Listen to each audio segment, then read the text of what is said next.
Mesdames et messieurs, bonsoir à tous. Très heureux de vous recevoir en cette nouvelle semaine d'émission et même en ce début du mois de juillet. Déjà, nous sommes bientôt à quelques jours des grandes vacances.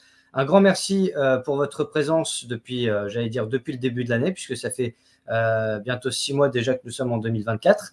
Et donc, ce soir, je reçois avec un certain plaisir Antoine Bachelin-Seigna. Donc, bonsoir Antoine. Merci d'être Bonsoir, là. merci Nicolas. Merci à toi. Tudo bem? Un peu le portugais, Nicolas, non? Un petit peu, ouais, todo bem, obrigado. Mais justement, tu nous parles du Brésil. Donc ce soir, on va s'exporter au soleil avec quelques heures de moins pour le Brésil, sachant que notre 5 entretien heures, aurait ouais. dû se produire il y a plusieurs mois déjà, mais suite à des problèmes de calendrier, etc., on a repoussé. Et puis finalement, en ce mardi 2 juillet 2024, 19 heures heure française, eh bien, Antoine, tu es là ce soir. Alors, durant cet entretien, nous allons parler de ton parcours, de la période Covid, de tes deux ouvrages, notamment sur Bolsonaro, mythe et mensonge. Donc, on peut dire que c'est un plaidoyer pour Bolsonaro, ainsi que le cours de philosophie par Oliabo des Carballo. Et puis, Driss Gali, qui va nous accompagner aussi, Français, ouvrez les yeux, que j'avais reçu il y a plusieurs mois déjà. Laurent Berton, Game Over pour la révolution antipolitique. La France interdite sur la vérité sur l'immigration. Et enfin, Lucien Cerise, gouverné par le chaos. Alors, le rituel de ces émissions, les auditeurs le savent et je remercie les auditeurs d'être là ce soir. Vous êtes bientôt une centaine à nous rejoindre en direct, donc n'hésitez pas à partager, à vous abonner, à diffuser l'émission, à mettre la petite cloche pour les notifications. Le rituel, donc, ce sont les ouvrages que je viens de présenter, mais aussi la présentation des liens d'intérêt. Alors, je le précise, déjà, je n'ai aucun conflit d'intérêt avec quiconque, c'est-à-dire que je n'ai pas de lien d'intérêt avec des labos pharmaceutiques ou des associations politiques ou autres. Donc, je suis totalement indépendant et libre de mes propos, financé uniquement par les abonnés et respectueux de la charte de Munich. J'y reviendrai juste après. Et ensuite, eh bien, je ne suis pas franc-maçon, ni rotarien, ni parti du Lions Club, aucune association affiliée au réseau hermétique. Je ne suis pas suicidaire, je n'ai pas de casier judiciaire, il est vierge. Et il y a deux principes de la charte de Munich que je tiens à rappeler parce qu'en ce moment, certains apparemment l'ont oublié en cette période électorale.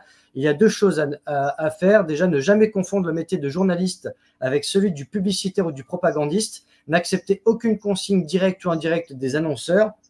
Et une autre très importante aussi, refuser toute pression et n'accepter de directives rédactionnelles que des responsables de la rédaction. Voilà. Donc ça, il faut le rappeler parce qu'en ce moment, on a tendance à avoir des journalistes qui donnent leurs opinions surtout alors qu'on n'en a rien à faire, honnêtement. Ils sont journalistes, ils ne sont pas là pour donner leur opinion. S'ils veulent donner leur opinion, qu'ils s'engagent en politique, ce qui n'est pas mon cas. Voilà. En attendant, on est en période électorale en France. Mais là, cette fois, on va commencer par le Brésil, sachant que Antoine, je t'invite donc à présenter tes conflits d'intérêts potentiels et ensuite, je te laisse la parole pour te présenter. Merci Nicolas. Moi, je n'ai aucun conflit d'intérêt. Je ne suis pas franc-maçon. Voilà, je n'ai pas de choses à vendre à part partager la vérité. Hein. Voilà, vous n'êtes pas obligé d'acheter mes livres voici tout de même. Hein. Donc Nicolas les a montrés. Donc voilà, aucun conflit d'intérêt. D'ailleurs, sur Radio Courtoisie, la dernière fois, on me présentait comme un bolsonariste. Moi, je disais simplement que la vérité s'impose d'elle-même lorsqu'on voit la corruption de Lula. Donc forcément, oui, je suis fan de Bolsonaro, mais on va le détailler, c'est plus profond que cela, voilà. Est-ce que tu peux augmenter ton micro parce qu'apparemment certains auditeurs ont du mal à t'entendre. Donc on va profiter pour faire les réglages qui s'imposent. Je tiens en même temps à rappeler, parce que certains pensent que je roule pour le Rassemblement national. Alors, je ne sais pas d'où ça vient, ça, parce que honnêtement, je n'ai jamais laissé entendre quoi que ce soit de mes convictions personnelles. Je pense que les convictions personnelles, c'est dans l'isoloir et je ne suis pas là pour filmer les personnes pour qui je vote. Je n'ai pas été payé plus de 15 000 € comme certains influenceurs pour dire pour qui je vote. Ça, c'est l'antithèse de ce que, pour moi, ce qui représente une élection ou même une quelconque forme de démocratie, si toutefois elle existe encore. Donc, de ce fait, je ne suis pas encarté politiquement. Donc, mes convictions n'appartiennent qu'à moi. Donc, ce que dit Antoine ce soir, eh bien, c'est sa responsabilité, ce sont ses propos. Voilà. On peut être ou ne pas être d'accord avec lui. Dans le chat, je vous invite à rester respectueux et courtois. Sinon, ce sera bannissement direct et je ne prendrai pas de gants ni de pincettes là-dessus. Ensuite, donc je ne suis pas encarté politique. Moi, je ne suis donc pas candidat aux législatives anticipées. Je le précise aussi, puisque tant que le deuxième tour n'est pas passé, toutes les spéculations peuvent arriver. Voilà. Donc, je reste juste animateur de l'émission et c'est tout. Voilà. Donc, Antoine, est-ce que tu pourrais te présenter pour nos auditeurs, savoir d'où tu viens, ce que tu fais, depuis quand tu es au Brésil? Voilà, tu as la parole. Super, alors je vais enlever je pense que le son va être beaucoup mieux maintenant. Donc voilà, moi je suis expatrié au Brésil depuis 2011. En 2011, j'ai décidé de venir de façon définitive. J'avais déjà connu le Brésil auparavant, quand j'étais enfant, quand j'étais adolescent. Grâce au jiu-jitsu brésilien. Donc voilà, moi je suis ceinture noire de jiu-jitsu brésilien. Mon professeur c'est David Vieira. David Vieira, il est 4 fois champion du monde. Voilà, donc je faisais du jiu-jitsu brésilien depuis que j'ai 12-13 ans en fait, commencé dans les années 2000. Donc voilà, je suis né en 85, j'ai commencé dans les années 2000. Et donc je suis revenu au Brésil en 2011 parce que le Brésil est le pays de mon cœur, de par le jiu-jitsu que j'ai connu très jeune. Et au niveau économique aussi, pour moi, c'est une terre d'opportunités, on va le détailler. Donc j'ai fondé ensuite un buffet traiteur avec ma femme qui est brésilienne, et donc un buffet traiteur où on fait des événements pour entreprises, pour particuliers. On est de plus en plus connu depuis 2012. On a commencé en 2012 de rien. Moi, je suis venu ici avec zéro. Je suis venu ici même sans visa. Donc, j'ai commencé de zéro. Et puis on a grossi, on a fait des événements pour la sélection brésilienne de volley, pour des journalistes, pour des célébrités, des joueurs de foot, etc. Donc voilà, on a toute l'infrastructure, on amène notre matériel jusqu'au lieu de l'événement, que ce soit les plats, les couverts, etc., les serveurs, les barmen. Donc voilà, ça c'est mon boulot. En 2020, durant le Covid, bien évidemment, les gens avaient peur de faire des événements. Donc moi, j'étais fou de ça parce que notre entreprise était arrêtée et donc j'ai commencé à écrire aussi face aux médias mainstream qui critiquaient aussi Bolsonaro, comme ils critiquaient Trump face au Covid qui était une fraudémie pour moi, pour reprendre les termes du docteur Loyola aussi au Brésil, qui appelle l'époque de Covid comme une fraudémie. Et donc moi, je me sentais la nécessité, l'obligation, si vous voulez, de parler, de rétablir la vérité, d'expliquer que Bolsonaro était présenté comme un génocidaire, comme un homophobe. Et donc, je reprends tous ces points dans mon livre Bolsonaro, mythe et mensonge, en montrant qu'il n'est ni homophobe, ni génocidaire, ni vous pouvez ajouter tous les mauvais adjectifs qui sont présentés par les médias mainstream. Donc voilà, j'ai durant cette période parlé face à une nécessité de montrer le vrai visage de Bolsonaro face à tous les mensonges propagés par les médias mainstream. Et les francophones ne connaissent pas, n'ont pas accès directement, ne parlent pas portugais. Donc c'est quelque chose qui me manquait. Donc voilà, j'ai commencé à cette période-là à participer aussi de différentes émissions de Radio Courtoisie, du Média en 442, de partager à droite à gauche sur géopolitique profonde aussi, de partager le message que Bolsonaro partageait. Et je pense que c'est aussi une figure d'inspiration pour tous les patriotes, avec ses valeurs qu'on pourra détailler, Dieu, famille, patrie, liberté. Donc un vrai programme qui résonne fortement pour tous les patriotes du monde et sur lesquels on peut s'aligner. Donc voilà, beaucoup de points à aborder et aujourd'hui je continue. Il y a d'autres sujets aussi extrêmement importants. Avant Bolsonaro, par exemple, on avait aussi Olavo de Carvalho et Nicolas l'a abordé justement, comment le philosophe Olavo de Carvalho essayait de questionner le fait qu'il y a de plus en plus de marxistes culturels, qu'il y a de plus en plus de progressistes, et critiquer ce wokisme et de voir l'origine de ce wokisme en analysant, lui, comment le marxisme pur et dur de lutte des classes a évolué vers un marxisme culturel. Et donc, lui, il l'analyse au niveau philosophique et c'est extrêmement intéressant. Et lui aussi, malheureusement, il n'est pas connu par les francophones. Et donc, j'ai voulu aussi partager et donc traduire son cours de philosophie, sachant qu'il a fait plus de 500 vidéos vraiment très profondes, très pointues, en passant par les médiévaux, en réhabilitant aussi certains auteurs catholiques qu'on ne connaît pas, par exemple comme Étienne Couvert, qui sont pourtant français et que moi j'ai connus malheureusement seulement via Olave du Carval. Donc, il y a aussi certains auteurs qui nous sont cachés. Et donc voilà, on découvre certaines choses. Si vous voulez, on déroule la pelote et on arrive à d'autres questionnements. J'ai un prochain livre aussi qui va sortir l'année prochaine sur l'Amazonie spécifiquement, parce qu'il y a énormément de choses à dire. Et justement, on nous cache certaines choses, hein, avec les Rothschild notamment. Donc, je pourrais développer ce point plus après. Mais voilà, énormément de choses à rétablir. Et le vrai combat qui nous unit, c'est vraiment rétablir la vérité. Et voilà, c'est une quête sincère que moi j'avais durant le Covid en étant révolté par le fait que je ne pouvais pas travailler et qui m'a amené par la suite à aborder d'autres sujets, mais avec toujours cette quête de vérité et de partage. Voilà. Et merci Nicolas pour pouvoir m'offrir cette plateforme pour partager à nouveau aujourd'hui. Voilà. Mais je t'en prie, tout le plaisir est pour moi et comme je le disais à nos auditeurs, c'est pour ça que tu m'as contacté sur Twitter, comme d'autres me contactent par mail ou par d'autres biais. Et j'essaye de faire autant que possible de la place dans le calendrier pour te recevoir. Donc, ça fait facilement 3 mois qu'on doit faire l'émission. On l'a fait enfin. Mais c'est très intéressant parce que on commence les grandes vacances pour nous en France dans quelques jours. Et on est dans une période de poudrière, on va dire. Là, on va faire un petit bond en arrière parce que si mes souvenirs sont bons, en ce moment, c'est Lula qui est président du Brésil et qui est redevenu président parce qu'il y a eu Bolsonaro entre-temps. En fait, alors tu vas me préciser parce que je ne suis pas du tout un spécialiste du Brésil et pas géopolitologue, donc je peux me tromper. Moi, dans mes souvenirs comme ça politiques, je connais Dilma Rousseff qui avait été accusé, je crois, de corruption, entre autres. Lula, qui avait fait aussi de la prison, qui avait été, j'avais dit, mis dehors par le peuple. Il y a eu Bolsonaro entre-temps, et ensuite, c'est Lula qui est revenu, si je ne dis pas de bêtises. Donc, on va préciser tout ça. Et justement, on va attaquer sur le Covid, mais en même temps sur Bolsonaro, puisque Bolsonaro, j'ai regardé à l'instant, a été président donc, de 2019 à 2022.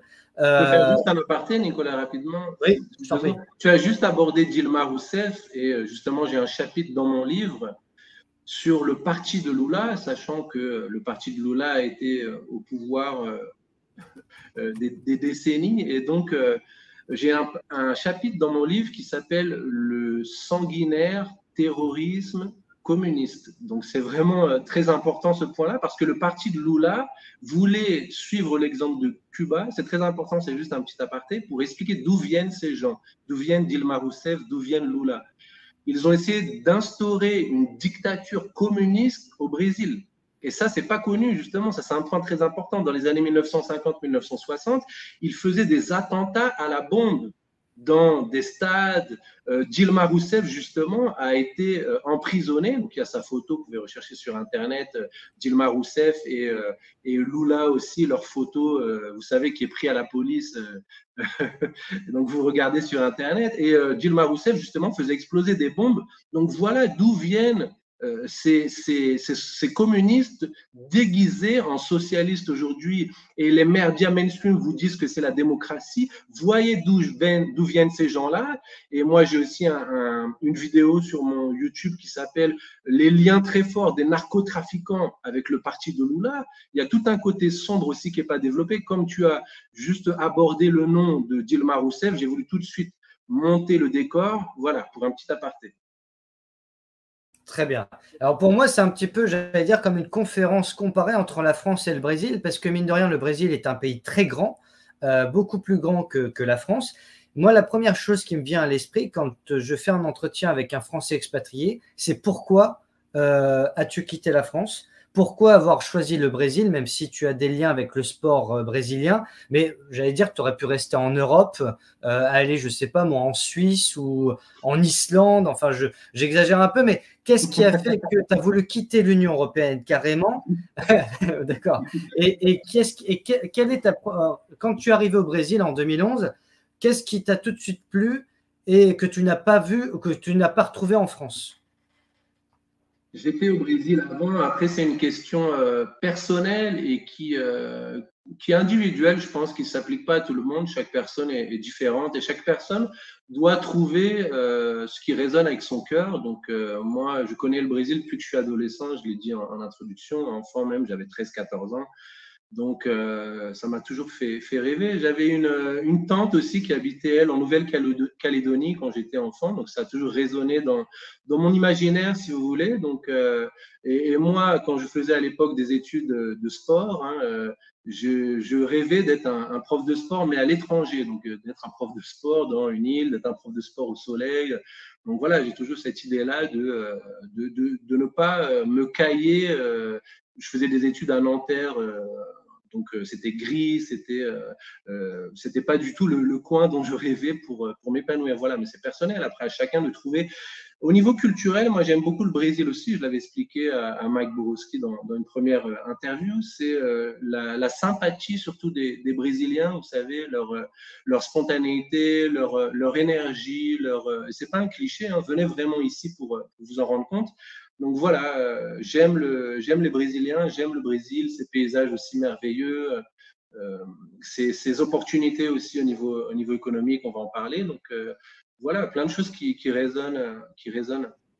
Alors, on va attaquer sur cet ouvrage parce que j'ai beaucoup de questions à te poser.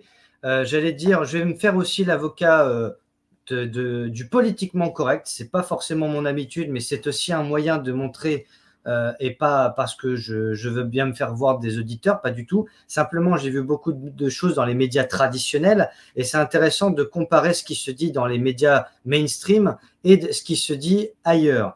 Parce que pour les médias traditionnels, Bolsonaro est un fasciste d'extrême droite, le Trump brésilien, sachant qu'en ce moment, c'est une période… Pardon. Juste une aparté, Nicolas, justement sur ce point-là très intéressant. On avait Ségolène Royal, lorsque Lula avait gagné, qui disait « la démocratie est restaurée ». Je vous ai présenté juste un petit peu de l'historique de Lula, ses liens avec les narcos et le fait que c'est un communiste qui mettait des bombes. Voyez un petit peu le niveau de désinformation et les liens très forts qu'ont aussi Ségolène Royal. Si tu t'associes avec quelqu'un qui est communiste, qui a tué aussi certaines personnes dans son parti, hein. Il y avait des personnes qui dénonçaient la corruption, qui ont été tuées, comme Celso Daniel, par exemple, on pourrait revenir sur lui, dans le parti de Lula. Donc c'est terrible.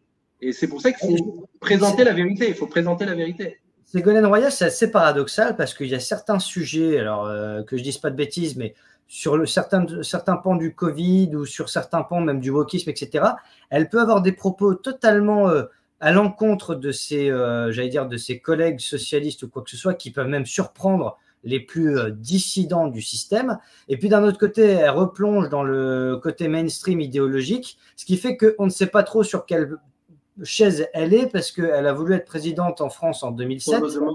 Peut-être, voilà, c'est ça. En tout cas, bon, et puis bon, elle a 70 ans passés, donc elle se dit, j'ai peut-être plus rien à perdre aussi, hein, c'est peut-être ça. Tout à fait, ouais. Alors, Antoine Bachelin-Segna, Bolsonaro, mythe et mensonge, la force des valeurs millénaires de la majorité contre la tyrannie d'une minorité corrompue et décadente. 4e de couverture. Nous sommes dans la 3e guerre mondiale où domine la guerre de l'information et les guerriers digitaux définis par le général Michael Thomas Flynn communiquent directement entre eux. Le vieux média corrompu et en banqueroute n'arrive plus à tromper la majorité avec les mensonges, des inventions et des calomnies. Il y a un projet de dictature communiste au Brésil depuis les années 60 avec Dilma, Lula et leurs amis criminels qui sont tous de vrais terroristes communistes sanguinaires qui explosaient des bombes en tuant des civils dans les stades, dans les banques et autres locaux. Bolsonaro lutte pour la liberté du peuple depuis cette époque avec l'armée qui chasse ces terroristes communistes et protège la population de ses assassins. Aujourd'hui, l'importance de Bolsonaro n'est plus seulement continentale, elle est mondiale. Alors, tu es présenté donc comme un entrepreneur et investisseur français, donc buffet, traiteur et société immobilière, qui est tombé amoureux du Brésil quand il était adolescent et qui habite depuis plus d'une décennie à Sao Paulo. Dans cette guerre de l'information, tu assumes le rôle de guerrier digital et révèles les calomnies et innombrables mensonges des médias payés par les globalistes. Les vrais hommes sont victorieux et les valeurs défendues par le grand président Jair Bolsonaro sont éternelles et réunissent les hommes, Jair, sous une bannière unique et souveraine. Alors, quand on regarde le livre, moi j'ai pris pas mal de notes là-dessus, mais tu nous dis en introduction, page 6, Je suis un Français qui connaît le Brésil depuis mon adolescence et je vis au Brésil depuis plus d'une décennie. Donc, chaque fois que je recherche Bolsonaro sur Google, que ce soit en portugais, en français ou en anglais, je vois la propagande des mondialistes et des médias corrompus contre Bolsonaro. Ne serait-ce que pour la couverture de ce livre, difficile de trouver une image ou un dessin qui ne soit pas contre lui. Voilà. Et donc, pour les étrangers, eh bien, c'est de la désinformation. Et donc, par la suite, ce qui est intéressant, c'est que tu dis, en effet, ce n'est pas un secret que les GAFAM, Google, Amazon, Facebook, Apple et Microsoft, financent la gauche corrompue et censurent, attaquent et diffament tout ce qui vient de la droite souverainiste. À cause de cette propagande sale et mensongère, je vois des millions de personnes être trompées. Ce livre ne présente que la vérité des faits. Vous connaîtrez la vérité et la vérité vous affranchira. Montrer la vérité à des millions de personnes qui ont été trompées volontairement. Voilà. Donc en fait, tu veux, j'allais dire, rectifier l'histoire et rectifier une information qui a été tronquée, qui a été biaisée à des fins, j'allais dire, financières et médiatiques en quelque sorte. Et tu nous dis que d'origine pauvre, page 8, Bolsonaro est un homme très simple avec une posture ferme et cohérente, incapable de cacher ce qu'il ressent, prêt comme très peu à exposer ses points de vue de manière très, très franche et ouverte. Alors moi, honnêtement…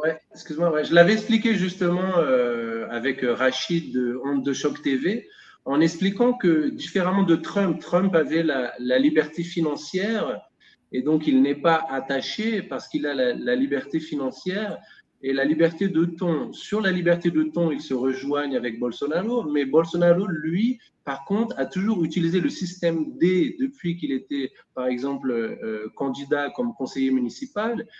Il a 35 ans de politique. Hein. Il a toujours utilisé le système D. Par exemple, il collait des affiches avec une pâte de blé dans les autobus sans que l'autobus se rende compte pour que l'autobus parcourt la ville avec la propagande pour Bolsonaro. Il a toujours utilisé le système D. Donc, il est indépendant et utilise le système D. Il ne prend l'argent de personne. Il n'a pas de gros financeurs. Au contraire, les gros financeurs, ce qu'on appelle ici Faria Lima, qui est la région financière ici de São Paulo, financent Lula.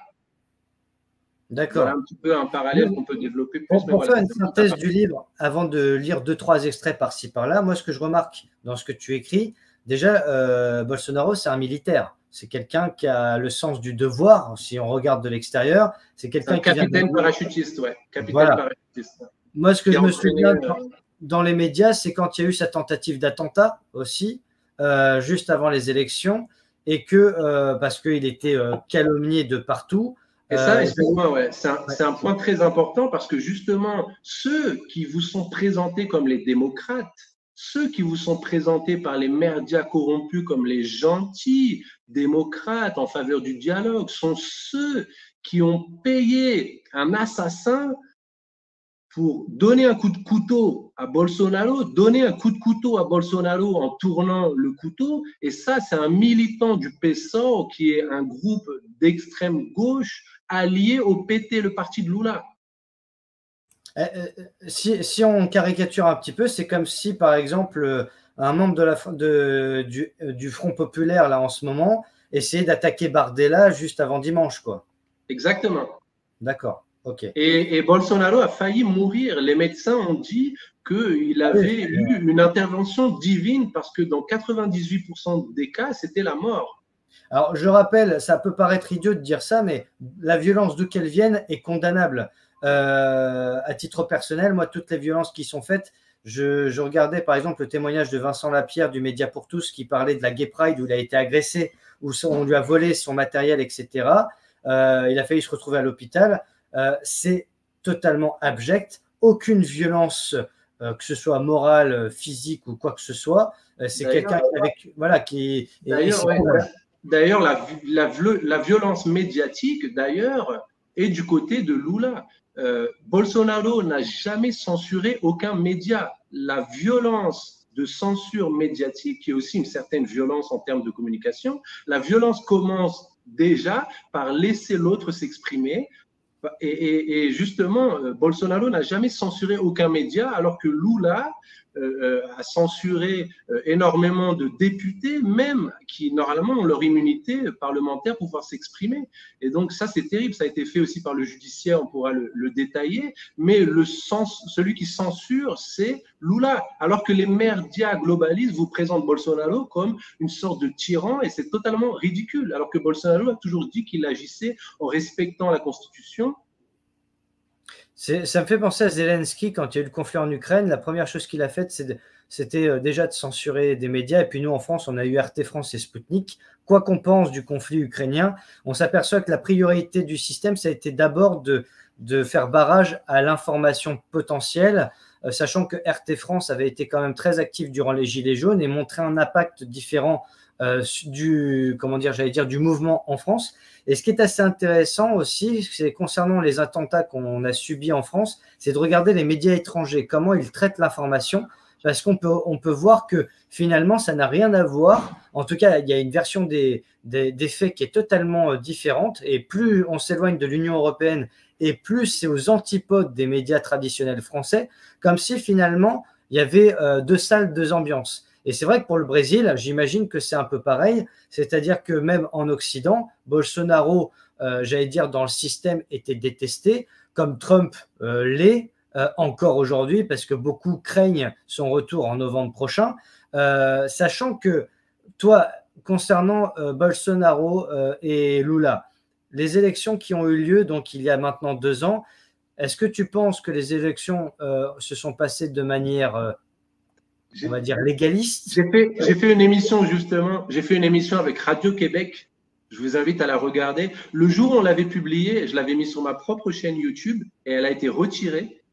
Elle a été retirée, elle a été censurée. On a fait une émission spéciale avec Radio-Québec, donc Alexis Cossette-Trudel, sur justement le trucage des élections brésiliennes. Et donc, tout en détaillant. Donc, je vous invite, si vous allez par exemple sur Antoine Bachelin-Sénat, je l'avais republié, je l'avais publié aussi sur Odyssée.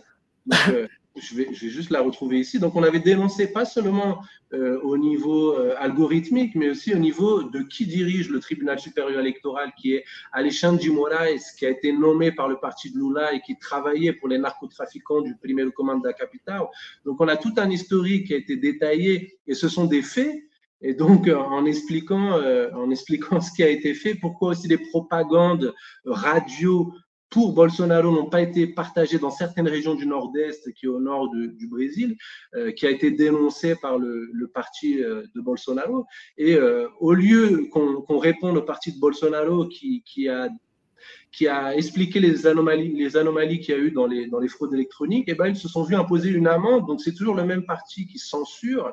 On n'a même pas le droit de questionner. Beaucoup de députés aussi, comme Nicolas Ferreira, qui a été élu dans l'État de Minas Gerais, qui ont des records aussi en termes de numéro d'élection, et ben lui, il a été censuré, tous ses réseaux sociaux ont été fermés, alors que normalement, il a l'immunité en tant que député, donc il soutient Bolsonaro, et tous les bolsonaristes ont été censurés en contestant ces urnes électroniques. Et encore aujourd'hui, vous ne pouvez pas aborder ce sujet au Brésil. Mais depuis 2018, Bolsonaro, même en étant élu, il avait demandé à l'armée et à la police fédérale aussi de faire une enquête. Et qu'est-ce qui s'est passé? Eh bien, ce cas a été enterré. C'est pour ça qu'on parle de l'état profond.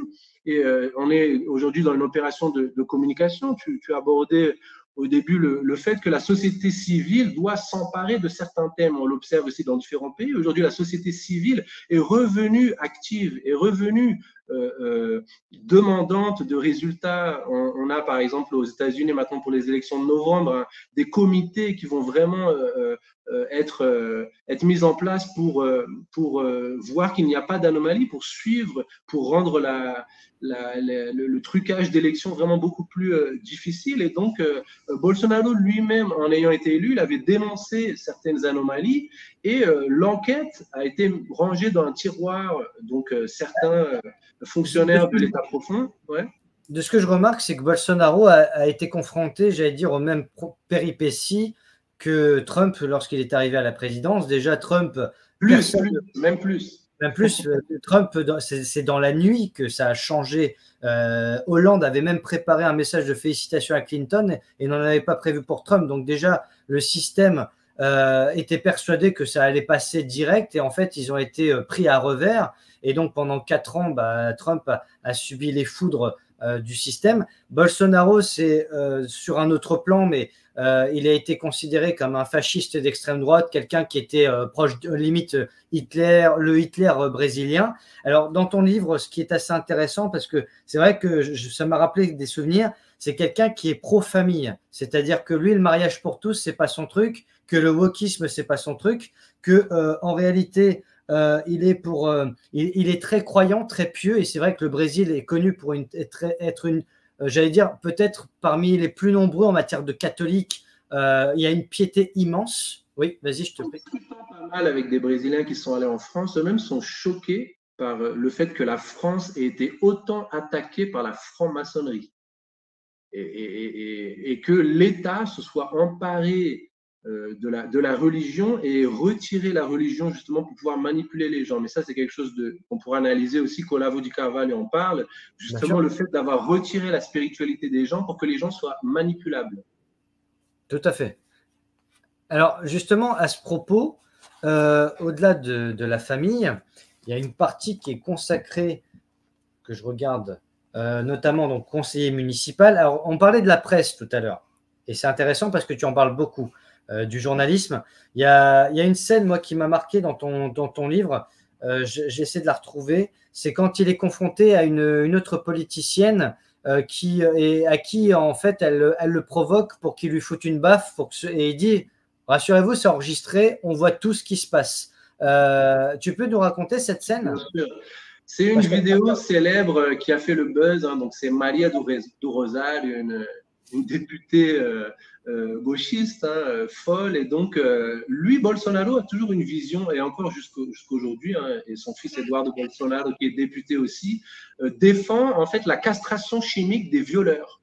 Donc, c'est ce que Bolsonaro défend lorsqu'il était conseiller municipal, puis député fédéral. Donc, une castration chimique des violeurs qui aujourd'hui encore est toujours en discussion et qui n'est pas appliquée et qui devrait être appliquée. Donc, lui demandait des peines plus sévères aussi pour les mineurs utilisés par les mafias, justement parce que comme ils étaient mineurs, ils allaient simplement avoir un travail de rééducation à faire des Legos plutôt que d'avoir vraiment des mesures un peu plus restrictives et éducatives. Donc voilà, lui, il demande justement des peines plus fortes pour les mineurs, des peines plus fortes pour les violeurs. Et donc, il y avait ce débat et il y a eu justement un viol qui a fait le buzz à cette époque-là, hein, qui était quelque chose d'horrible, donc qui a fait le buzz sous un mauvais sens. Hein. Et donc, Maria do Rosário le confrontait à la fin en disant, d'un débat politique, en lui disant, des personnes comme vous, mais vous allez voir que justement, c'est toujours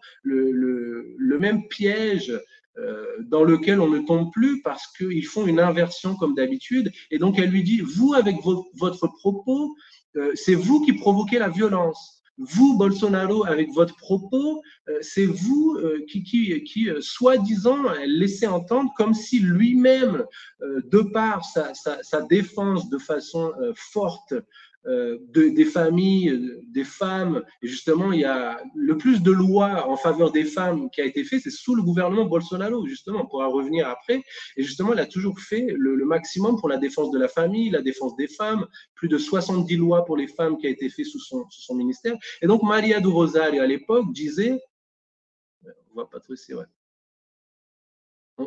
on voit pas trop, mais je vais reprendre, peut-être on pourra rebondir après ensuite. Ce que tu disais sur la famille, c'est sur l'érotisation des enfants. Parce que nous, on parlerait d'éducation à la sexualité à l'école, tu vois. Oui, l'érotisation des enfants, il y a un chapitre évidemment dans mon livre. Donc, ce sont des thèmes que Bolsonaro défend. Ça fait 35 ans qu'il est dans la politique, hein, en tant que député avant d'être président. Donc, il connaît ses adversaires. Hein. Il est rentré en politique pour combattre les communistes à l'époque. Hein. Et donc, Maria do Rosário disait, mais vous, Bolsonaro, il y a des violeurs, ok, mais vous avez un discours aussi violent. Vous avez un discours violent. Il dit, mais comment ça? Moi, je veux qu'on ait une réponse forte, justement, de castration chimique contre les violeurs. Et vous, vous dites que c'est moi qui, en fait, incite à une violence. Vous voulez, en fait, me traiter vous dites, en fait, vous sous-entendez que moi, je serais peut-être un violeur aussi, c'est ça? Je sais pas, j'influence les violeurs, c'est ça? Par mes discours, j'influence la violence, j'influence le viol. Et elle lui dit, oui. Et justement, avant qu'elle réponde, il lui dit, est-ce que c'est filmé? Oui, c'est filmé. Ah bah super, on va montrer justement leur inversion, on va montrer leur discours fou, hypocrite. Et donc, elle répond, elle dit, mais oui, justement, avec votre violence, avec votre discours, vous poussez, et il dit justement, bah, traitez-moi de violeur directement, traitez-moi de violeur. Et là, elle lui dit, bah oui, vous êtes un violeur, vous êtes un violeur. Et donc, c'est filmé, ça fait le buzz sur Internet. Et donc, il dit, en rigolant, parce qu'il a l'habitude aussi du buzz avec ses réponses, et il dit, bah moi, de toute façon, je vous violerai pas, parce que vous êtes dégueulasse, je vous violerai jamais, parce que vous êtes dégueulasse. Et donc, elle devient folle à nouveau, hystérique, et il dit, bien sûr, je rigole de toute façon, je ne violerai personne et je n'appuie pas du tout. Au contraire, moi, je veux la castration chimique. Et il montre justement l'hypocrisie de Malia Rosal. Il dit, justement, moi, je suis pour la castration chimique de ces criminels. Moi, je veux des peines plus élevées, alors que vous, non, vous voulez les relâcher, mais par contre, avec votre hypocrisie de discours, vous vous affichez devant les médias en disant Bolsonaro, c'est lui. Donc, on a toujours cette inversion qui est intéressante à analyser dans différents pays, et c'est pour ça qu'il faut faire des parallèles entre les patriotes du monde entier, que c'est intéressant justement d'être au Brésil, d'être aux États-Unis, justement pour unir nos forces. Tout à fait. Alors, dans le chat, il y a beaucoup de questionnements, puisque c'est vrai que c'est un sujet, c'est la première fois vraiment qu'avec Driss Ghali, j'en avais parlé plutôt sur le plan de l'immigration il y a plusieurs mois déjà, je crois que c'était même l'année dernière. Donc, je salue Driss Ghali qui est très intéressant aussi sur sa vision des choses, etc. Qu'on soit d'accord ou pas avec. Moi aussi, je le salue et d'ailleurs, je l'invite, il est dans la même ville que moi, je l'invite à boire un café de Driss Ghali. On a déjà discuté sur Twitter. Bah voilà, peut-être qu'on fera la passerelle. Alors, justement, ce qui m'intéresse aussi, c'est l'Amazonie, parce que on est quand même dans le poumon du monde. L'Amazonie, si on regarde les médias traditionnels, Bolsonaro est un fossoyeur, quelqu'un qui a détruit la forêt amazonienne, qui a enlevé des pans entiers, des milliers de kilomètres, et donc les peuples d'Amazonie ont voulu se révolter. On a vu pas mal de propagande sur le sujet. Qu'en est-il réellement? Est-ce que Lula est un plus grand sauveur de l'humanité par rapport à l'Amazonie que Bolsonaro? Toi qui es sur place depuis 2011, comment tu analyses la situation? Oui, bah justement, on va aborder les chiffres, comme ça c'est le plus important. Parce qu'en plus, tu as écrit un bouquin sur le sujet, alors je l'ai pas lu celui-là, mais tu peux nous en parler en même temps. Tout à fait, alors on y va. Le Brésil, c'est une superpuissance écologique, hein, et donc c'est le pays qui préserve le plus son territoire statistiquement par rapport aux autres pays. Ça, c'est déjà le premier point.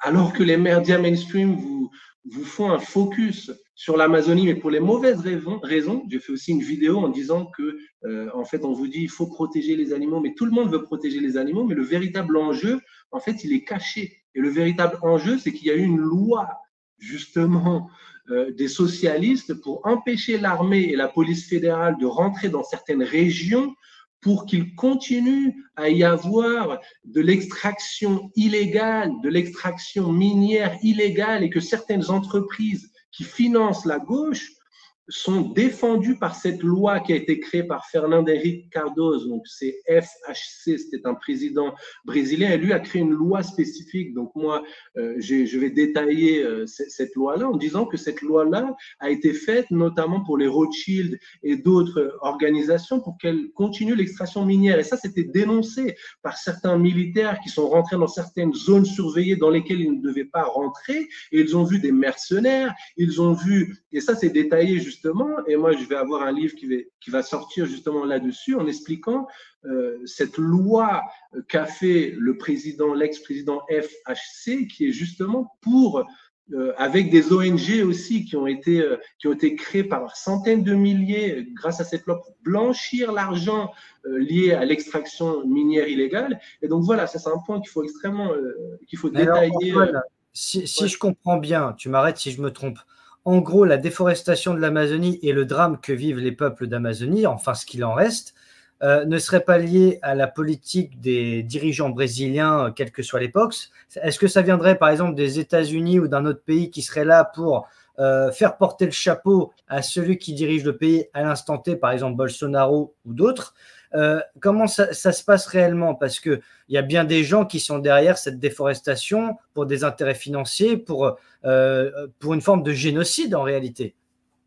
Bien sûr, et justement, c'est intéressant aussi de suivre le YouTube d'une Indienne c'est Yanni, je crois, cette chaîne, je la republierai après. Si vous rentrez sur mon Twitter, vous verrez que j'ai partagé pas mal de vidéos d'elle où elle dénonce justement certains infiltrés, certains membres du gouvernement fédéral qui mettent le feu volontairement à certaines régions pour provoquer un émoi de la population. Mais pour revenir rapidement sur les chiffres, par exemple, de la Fondation de l'Indien, pour établir certaines vérités aussi face aux médias, la déforestation illégale a baissé de 33% entre 2019 et 2021.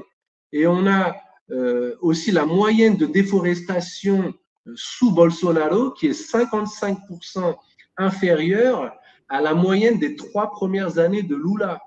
Donc ça, c'est un peu comme si on prenait, je sais pas moi, pour parler d'un attentat terroriste, une photo d'il y a 15 ans, quoi, pour montrer. Mais ils le font, justement. Tu as Leonardo DiCaprio qui sur Twitter, justement, il avait publié une vidéo, une photo ancienne de 2003, et justement Jair Messias Bolsonaro lui avait répondu, il l'avait marqué sur Twitter en disant justement cette phrase suivante, il dit la photo que tu as partagée des feux d'Amazonie en 2019, elle date en fait de 2003.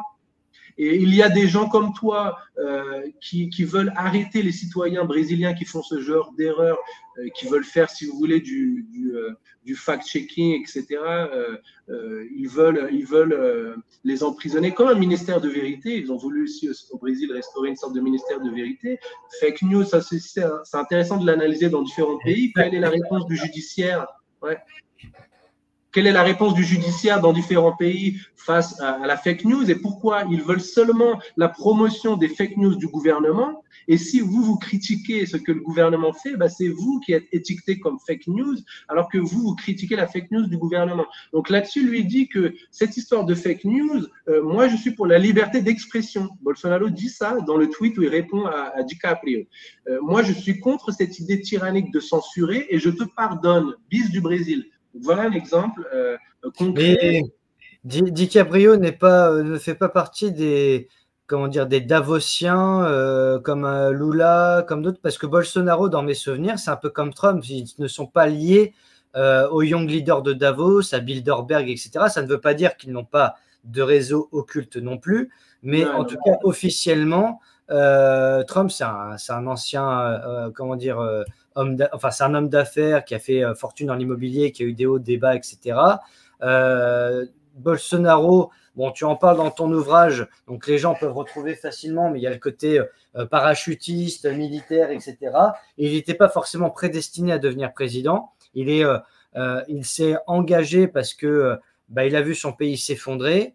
Je retranscris un petit peu ce que tu dis dans l'ouvrage. Il a toujours combattu les communistes depuis des années. En fait, si vous voulez, à l'époque où il y avait une tentative d'instauration de dictature communiste au Brésil et des attentats, comme je l'expliquais, à la bombe, il y a des déserteurs en fait de l'armée qui ont volé des armes et qui se sont enfuis dans une région où Bolsonaro étudiait et lui à l'époque il n'était pas encore dans une carrière militaire, hein, il était enfant, il étudiait au collège, l'équivalent du collège, et donc il a entendu la police qui circulait devant son école, il est allé se renseigner, en fait ils étaient derrière un déserteur qui avait volé des armes et qui voulait rejoindre le parti de Lula pour tenter d'instaurer une dictature communiste au Brésil. Et donc, c'est à ce moment-là qu'il s'est aperçu de toute cette lutte des communistes pour créer une dictature en lien avec les narcos, un peu à l'exemple de ce qui se fait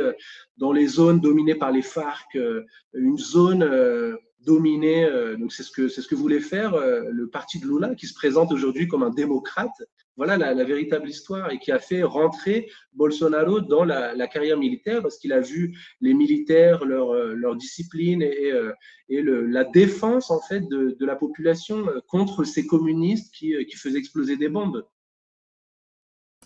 Alors, concernant les BRICS, parce que beaucoup en parlent en commentaire, et avant l'émission, on avait prévu de parler justement de l'économie. D'après toi, qu'est-ce que Bolsonaro a apporté au pays sur le plan économique? Est-ce que c'est comparable à ce que Trump a fait, par exemple, avant de quitter la Maison-Blanche? On disait que le taux de chômage était un des plus bas depuis Kennedy, qu'il avait relancé l'économie, etc. Quid pour Bolsonaro? Bah justement, c'est très intéressant, parce que justement, l'extrême pauvreté, justement, qui est un des points, elle baissait justement, elle a une baisse de 22%. Vous pouvez rentrer sur l'Institut de recherche économique appliquée, l'IPEA, une chute de 22% de l'extrême pauvreté entre 2019 et 2022. Donc, un premier point déjà très important. Et en plus, lui, il a apporté des réformes au niveau d'infrastructures. Si vous voulez, il y avait des zones qui n'étaient pas développées, comme des zones du nord du Brésil, qui devaient payer des mafias de citernes d'eau et qui n'avaient pas de viaduc. Et Bolsonaro, justement, a terminé, par exemple, un viaduc très connu, Rio San Francisco, au nord. Et donc ça, c'est des créations faites sous Bolsonaro. C'est pour ça que je dis que c'est quelqu'un qui fait du social, contrairement à l'inversion des médias qui vous présentent Bolsonaro comme le contraire, quelqu'un qui ne fait pas de social, qui ne développe pas les infrastructures brésiliennes.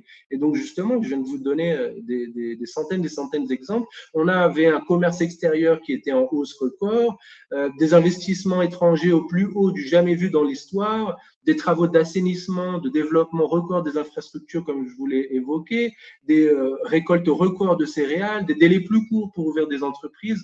Avant, c'était 5-6 jours, maintenant 24 heures sous Bolsonaro, on pouvait créer une entreprise. Une réduction record du nombre de meurtres aussi, des appréhensions records aussi de cocaïne et d'autres drogues, alors qu'actuellement, sous Lula, eh bien, on n'a plus du tout d'appréhension. Et au contraire, les personnes qui, sous Bolsonaro, étaient responsables d'appréhension record de drogue sont enfermées sous Lula. On a certains militaires responsables de la police fédérale qui sont enfermés sous Lula et qui travaillent pour les narcotrafiquants. Je l'avais évoqué dans une vidéo, le Primeiro Comando Capital, avec aussi le judiciaire, le suprême tribunal fédéral, le suprême tribunal électoral aussi, qui a des liens très forts avec les narcotrafiquants. Donc voilà, une réduction record de l'extrême pauvreté, alors qu'elle montait partout dans le monde. Elle augmentait partout dans le monde, l'extrême pauvreté. Elle a été réduite drastiquement au Brésil. Le prix de l'essence, du diesel ont baissé. Qu'est-ce qui s'est passé? Bolsonaro, il a mis à zéro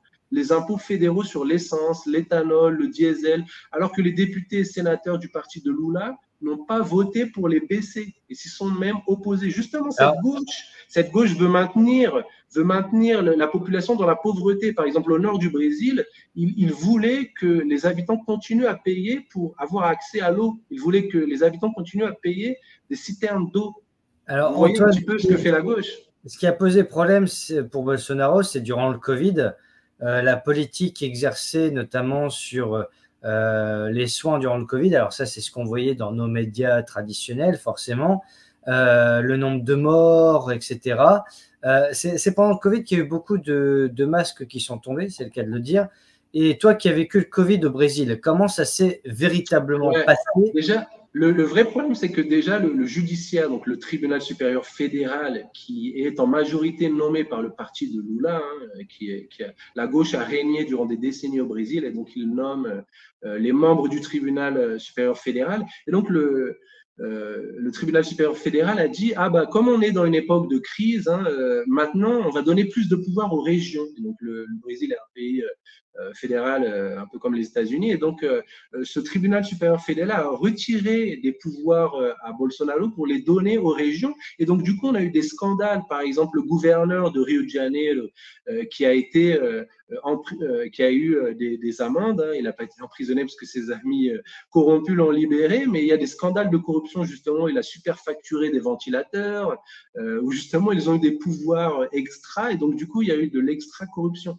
Alors que Bolsonaro, lui-même, a toujours dit, moi, je ne me suis pas vacciné, je ne me vaccinerai pas. Il a parlé aussi de l'hydroxychloroquine. Il a dit qu'il ne fallait pas fermer, mais justement, le tribunal supérieur fédéral a retiré ses pouvoirs et a dit que c'était les régions qui devaient décider de fermer les écoles, alors que, par exemple, les cadets militaires qui dépendent du fédéral, qui dépendent de Bolsonaro, n'ont pas été fermés. Donc lui, il a été clair, il a toujours été transparent. Bolsonaro est transparent. Il a dit, moi, je ne me suis pas vacciné.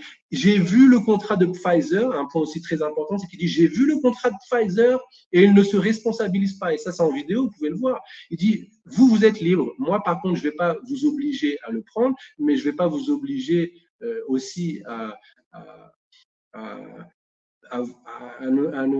vous exposer au mensonge, je vais vous dire la vérité. Donc, il a dit, voilà, moi j'ai lu ce que Pfizer a écrit, il ne se responsabilise pas des effets secondaires. Il l'a dit en vidéo, il a dit, un petit peu pour blaguer ensuite, il a dit, si vous prenez les vaccins de Pfizer, vous pouvez peut-être vous transformer en crocodile. Et donc ça, c'est une phrase marrante qui a fait le buzz à nouveau, mais il en a plein de phrases marrantes comme ça, où justement, les merdias, justement, en profitent pour justement le caricaturer et montrer, justement, en coupant cette partie, vous voyez, il ne se soucie pas de la santé des habitants, alors qu'au contraire, il a en plus libéré des centaines et des centaines de milliards pour les régions, en plus de perdre le pouvoir sur certaines régions qui avaient plus de pouvoir via l'intervention du Suprême Tribunal fédéral, il a libéré énormément d'argent aussi pour les régions, pour que les régions se préparent. Mais ces régions majoritairement de gauche ont au contraire surfacturé les ventilateurs, avec des scandales de corruption comme à Rio de Janeiro que je viens de vous exposer, qui ont été montrés. On a même des cas très intéressants où le tribunal supérieur fédéral lui-même interdisait aux policiers de rentrer dans les favelas pour combattre le trafic de drogue, soi-disant pour que les policiers n'attrapent pas le Covid. Donc, vous voyez le truc complètement dingue. On a eu aussi des cas où il y avait des… Ça reste encore de la désinformation pour toi. Pardon, excuse-moi, je n'ai pas suivi le fil. Pour le Covid, ça reste encore de la désinformation pour toi et le fait qu'il a, colmaté les brèches et que, parce que bon, on se souvient quand même de Trump qui disait qu'il fallait prendre pas de l'eau de Javel, mais quelque chose du genre pour se soigner du Covid. Alors, ça a été interprété de manière moqueuse, etc. Mais c'est vrai que quand on était en 2020, la plupart des gens ne savaient pas comment réagir. Et c'est vrai que les médias mainstream, qui sont quand même très orientés et pas du côté de Bolsonaro et de Trump, c'est évident, on dit, regardez ce qui se passe au Brésil, il y a des millions de morts, etc. Lula, on a profité forcément. On sait aussi des numéros qui étaient falsifiés. Ici, on a eu des personnes, par exemple, qui ont montré que leur tonton avait eu un accident de voiture et que ensuite sur son certificat c'était écrit Covid. Une personne qui avait eu la jambe fracturée en vélo avait eu un test positif. Ils ont dit ensuite que puis il a eu des problèmes ensuite de mauvaise cicatrisation de sa jambe et donc il est décédé. Ils ont dit que c'était le Covid. On sait aussi qu'il y a eu totalement de la falsification sur les numéros. Et le fondateur lui-même du test PCR dit que c'est pas fiable. Ça, c'était prouvé. Les gens recherchent, ils savent rechercher. Si vous voulez la vérité, justement, vous allez la trouver. Vous allez voir qu'il y a eu tout un mensonge au niveau des chiffres. Et donc voilà, ça c'est. Et par contre, Bolsonaro le disait, oui, effectivement, il disait il y a l'hydroxychloroquine, il y a d'autres. Il ne faut pas être bloqué. Il a toujours été en faveur des mêmes valeurs, hein, la liberté, laisser l'autonomie aux médecins, mais les pouvoirs lui ont été retirés par le tribunal supérieur fédéral. Et donc, il a été dans cette… et en plus, il était attaqué tout le temps par les médias globalistes mainstream. Donc, c'était une situation… c'est vrai qu'il ne pouvait pas faire un pied devant l'autre sans s'en prendre plein la tête, quoi. Et alors, justement, même en plus d'un pied devant l'autre, récemment, alors qu'il n'était plus président, par exemple, il s'est baladé en jet ski. Et le fait de se balader en jet ski, eh bien, il y avait la ministre de la Santé de Lula qui a fait une dénonciation en disant qu'il avait perturbé une baleine. Donc, on a une persécution encore aujourd'hui ridicule qui est faite par le parti de Lula et les médias globalistes, ça continue encore. Alors, je me suis permis de partager l'écran, Antoine, pour présenter la carte de l'Amérique du Sud. C'est exprès si c'est coupé parce que justement, c'était pour que ce soit suffisamment lisible pour les auditeurs. Donc, le Brésil, on voit que c'est le plus grand pays de l'Amérique du Sud, hein, sachant que au nord, on a donc mer des Caraïbes, océan Atlantique Nord, Venezuela, Colombie, Équateur, Pérou, et de l'autre côté, la Guyane, le Suriname et la Guyane française. Et puis ensuite, on descend, on a le Brésil, Bolivie, Chili, Paraguay, Argentine, Uruguay. Voilà. Parce que moi, je ne suis pas un expert de la carte. Et pour ce qui concerne l'Argentine avec Javier Milei et toute sa politique actuelle, qu'est-ce que tu en penses? C'est extraordinaire. Bolsonaro était allé à son investiture, hein, avec, je ne sais plus si c'était Eduardo ou Carlos, mais en tout cas un de ses fils. C'est extraordinaire ce qu'il fait Javier Milei. Moi, je publie ses résultats sur Twitter. Je crois que le dernier mois, il y avait zéro inflation. L'inflation est tombée à zéro. Suivez un petit peu sur mon Twitter. Voilà, vous allez voir les détails. Apparemment, il y a de plus en plus de pauvres dans les rues. C'est une situation chaotique. Qui sont justement les pauvres. Il a coupé tous ceux qui étaient fonctionnaires publics qui servaient à rien. Il a coupé énormément de ministères. Donc forcément, pour que on a une situation, on a une hyperinflation, où on a les dépenses publiques sont complètement folles et une monnaie qui grimpe en flèche. Forcément, il faut couper. Et forcément, certains fonctionnaires publics vont pas être contents. Et on a aussi les associations Soros, etc., qui financent aussi, bien évidemment, des manifestants pour aller mettre le bazar. Donc oui, regardez simplement au niveau des chiffres. Est-ce que plutôt que de rentrer au niveau idéologique, voyez ce que chacun des citoyens veut. Ce que chacun des citoyens veut, c'est quoi? Que notre pouvoir d'achat augmente, qu'on puisse vivre correctement, que le prix des aliments n'augmente pas. C'est le nerf de la guerre. C'est ce qui est justement en train d'être fait. Donc voilà, regardez les chiffres, regardez que l'inflation est en train de baisser mois après mois depuis que Javier Milei est entré. Donc regardez simplement ça et pensez sur le long terme. Bien sûr, il va y avoir des mécontents sur le court terme. Il a viré énormément de fonctionnaires publics parce que la machine étatique était trop lourde et folle et corrompue. Donc forcément, il faut dégraisser tout ça. Et c'est extraordinaire les résultats qu'il a accomplis en très peu de temps. Voilà, oui. Regardez les chiffres de l'inflation qui baissent. Après, je crois par contre que Milei fait partie des young leaders globalistes. Ça, c'est justement les personnes sur Twitter sont très rapides pour faire des caricatures. Et bien sûr, il a dénoncé lui-même le Forum économique. Écoutez son discours lors du Forum économique mondial. Écoutez justement les attaques qu'il a contre les globalistes. Et voyez aujourd'hui, justement, au niveau économique, ce qu'il fait. S'il était justement en faveur des globalistes, il continuerait à alimenter la dette. Il fait l'inverse, justement, il réduit les dépenses publiques, il fait baisser l'inflation. Donc, voyez les faits, ne tombez pas dans une caricature qui est voulue aussi par nos ennemis pour diviser, pour mieux régner. Voilà. Alors, ce qui est intéressant, c'est que là, bon, j'ai réussi à trouver une carte du Brésil plus petite pour qu'on puisse tout lire. On parle beaucoup du Venezuela aussi, avec notamment Maduro.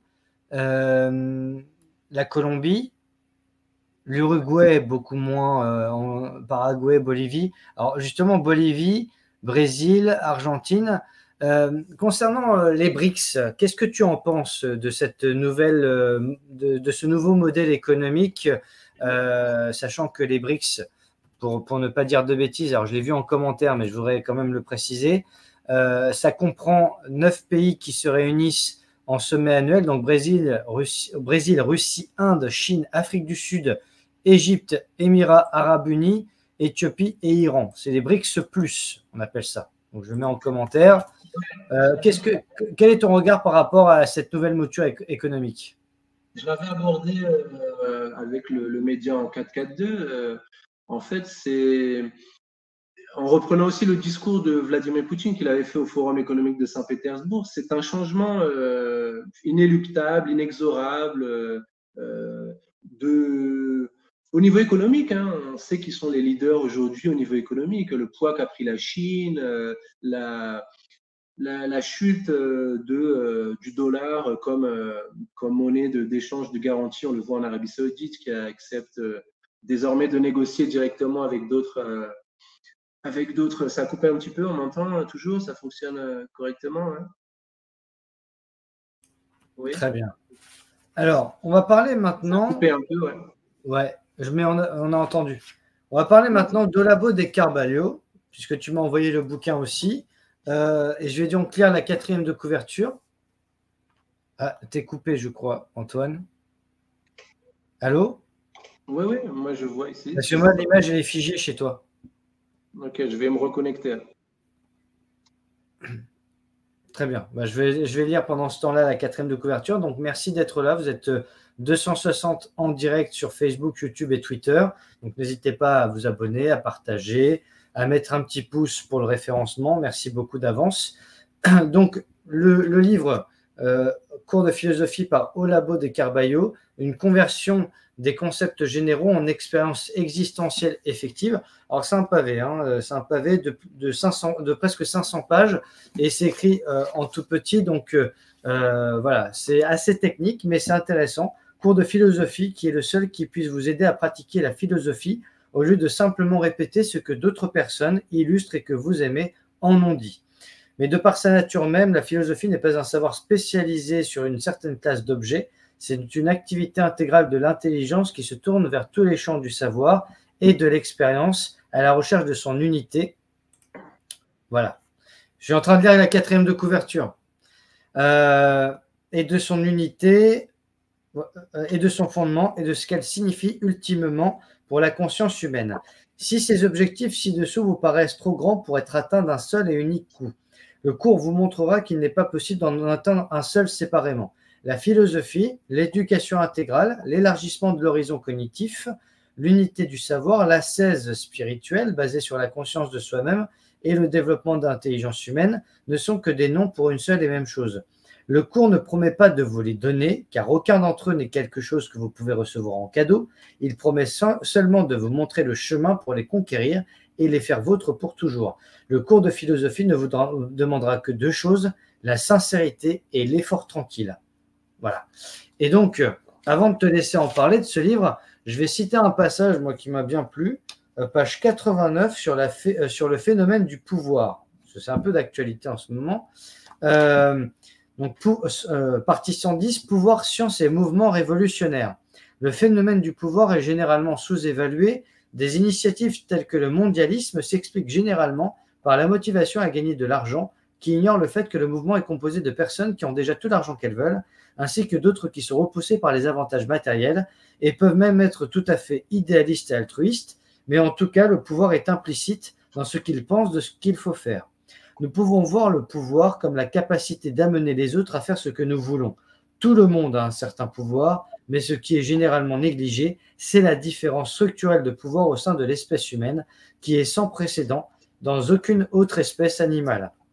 Le pouvoir de l'être humain varie de la quasi-inanité au statut de demi-dieu, qui peut décréter la mort de millions d'un geste. C'est une différence structurelle et l'une des conditions qui définissent la présence humaine dans le cosmos, qui n'a cessé de s'accroître, comme l'a documenté Bertrand de Jouvenel. La différenciation du pouvoir est associée à une différenciation de l'horizon de la conscience temporelle. Les responsables ont une capacité beaucoup plus grande à prédire les événements. En dessous se trouvent presque toutes les autres personnes qui ignorent totalement ce qui est prévu pour elles. Les mouvements révolutionnaires prolongent l'horizon temporel jusqu'à la fin des temps. Il y a déjà un avenir inéluctable, selon les marxistes. C'est pourquoi chacun a le besoin d'œuvrer dans ce sens. Mais avant le marxisme, la science moderne avait déjà émergé avec la promesse de contrôler l'environnement physique par l'action humaine, ce qui implique évidemment qu'il y a ceux qui contrôlent l'action humaine. Il faut s'accrocher quand même, hein. C'est assez puissant. Je t'avoue que je n'ai pas mis 3 jours pour le lire, j'ai mis plus longtemps, mais il y a des choses intéressantes. Ça m'a rappelé un peu mes cours de philo jadis. Voilà. Donc je te laisse nous présenter aussi cet ouvrage. C'est un cours de philosophie, c'est vraiment très intéressant. Et Olavo de Carvalho, il n'est pas connu pour les francophones, ce qui est vraiment dommage. Et donc, j'ai voulu le faire connaître parce qu'il est vraiment très profond. Lui, il était communiste à la base. Et il explique comment il s'est aperçu qu'il y avait des mensonges dans le communisme, mais qu'au niveau philosophique, cela ne faisait pas sens. Il explique l'inversion du sujet de l'objet, l'inversion du sens du temps, qu'il y ait cette inversion révolutionnaire qui existe dans le marxisme. Et justement, il questionne ça et du coup, on arrive à comprendre pourquoi il a arrêté d'être communiste. Et c'est pour ça que c'est très intéressant. Il va ici expliquer au niveau historique comment le marxisme est passé de la lutte des classes à un marxisme culturel. Il va analyser ça vraiment de façon très profonde. Et donc, lui, c'est un philosophe et il veut que nous aussi, on soit philosophes. En fait, son objectif, c'était de restaurer la haute culture. Il explique qu'en fait, la politique, pour changer la politique, c'est quelque chose qui prend des dizaines, des vingtaines, des trentaines, 40, allez, 50 ans, un horizon de 50 ans, et que, en fait, c'est le pouvoir intellectuel est le plus puissant de tous parce que, au niveau imaginaire, que ce soit l'imaginaire collectif, que ce soit les romans, on va structurer un inconscient collectif. Et il explique qu'il faut essayer de faire, par exemple, une thèse anticommuniste durant les 30, 40, 50 dernières années. C'était impossible. Et la gauche, justement, a censuré et n'a jamais permis aucune thèse anticommuniste, aucune thèse anti-marxiste, anti-progressiste. Ce sont ces mêmes thèmes, il va les expliquer. Hein. Donc, le marxisme a évolué vers le progressisme, vers le wokisme. Il explique ces relations-là et que justement, ça a été développé par Ernesto Laclau en 1985, le passage du marxisme pur et dur de lutte des classes vers le marxisme culturel. Et il explique que ça, c'est un changement de stratégie et ça a permis la domination de l'hégémonie socialiste. Et donc, il explique au niveau philosophique comment ces gens-là ont pris le pouvoir et comment, au niveau médiatique, ça a été organisé et comment cela a été créé pour, en fait, qu'on soit socialiste inconsciemment sans s'en rendre compte dans les écoles. Et donc, il explique qu'il faut restaurer la haute culture. Et ça, dans le monde entier. Des romans, à nouveau, où l'inconscient imaginaire ferait appel aux valeurs patriotiques, où il n'y ait plus ces idéologies folles d'érotisation des enfants, des genres que combat aussi Bolsonaro. Donc, il revient sur des thèmes qui géopolitiquement sont clés, mais par la philosophie. Donc, c'est une démarche à faire et au niveau personnel aussi, savoir où on se situe. Il aborde aussi le divin et donc la conscience individuelle, en fait. Voilà. Lui, il a toujours défendu le fait qu'il y avait une tyrannie collective, qu'il fallait obéir au père, même sans comprendre ce que certains mots veulent dire. Il disait justement que le concept de démocratie était vide. On parle toujours de démocratie, mais pour lui, c'était des mots, en fait, des coquilles vides utilisées par les uns et les autres en termes de manipulation médiatique, mais justement, c'était voulu. Et donc, les gens utilisent des mots qu'ils ne connaissent pas en étant manipulés par leur inconscient collectif, sans les questionner, sans changer ces mots-là. Et donc, oui, en premier lieu, existe le verbe, il faut s'attaquer à la base, restaurer la haute culture. Et donc, c'était le projet d'Olavo de Carvalho qui a créé un séminaire de philosophie avec des milliers d'élèves, des milliers d'étudiants. Il a fait un succès extraordinaire, le buzz aussi. Il a été connu par ses vidéos aussi sur YouTube qui ont fait des millions de visualisations. Il est très pointu sur les médiévaux aussi. Je l'ai abordé en introduction aussi. Il m'a fait connaître des auteurs catholiques que moi je ne connaissais pas, qui pourtant étaient des auteurs français comme Louis Lavelle par exemple. Et donc il est très pointu. Il est très complet, ouais, parce qu'il traite de beaucoup de sujets, notamment de la foi. Mais avant d'en parler, j'ai oublié de te parler d'un sujet qu'on voulait évoquer avant cette émission, c'est la pédocriminalité, parce que justement, c'est un sujet sur lequel tu n'as pas forcément été souvent questionné. Et quid de la pédocriminalité au Brésil, du trafic d'enfants, trafic d'organes, bref, tout ce qui entoure le domaine de l'enfance. Est-ce que, comme en France, il y a des aides sociales à l'enfance, des DAS ou ce genre de choses, comment ça se passe là-bas? Alors, il y a à Ilha do Marajó, c'est une île qui s'appelle l'île du Marajó, qui a été mis sous le feu des projecteurs via la ministre Damares, que je salue d'ailleurs, qui aujourd'hui est députée. et qui a eu énormément de votes aussi, donc qui était une ministre sous Bolsonaro et justement qui exposait ça aux médias et les médias mainstream justement cachaient ces faits-là, étaient complices des pédophiles. On a ici aussi un point très important qui est João de Deus, qui était un fou d'une secte qui avait une ferme, plein de fermes en fait, avec des enfants esclaves qui donnaient naissance à des bébés et qui étaient vendus. Et leur lien aussi avec Oprah, si vous regardez Oprah, vous savez, aux États-Unis. Oprah Winfrey? Bien sûr, elle avait des liens très forts avec Epstein, non? Aussi, mais là on parle de João de Deus au Brésil, qui est justement un trafiquant d'enfants et qui avait ces femmes-là qui étaient maintenues prisonnières dans ces installations, donc ça a été prouvé, hein.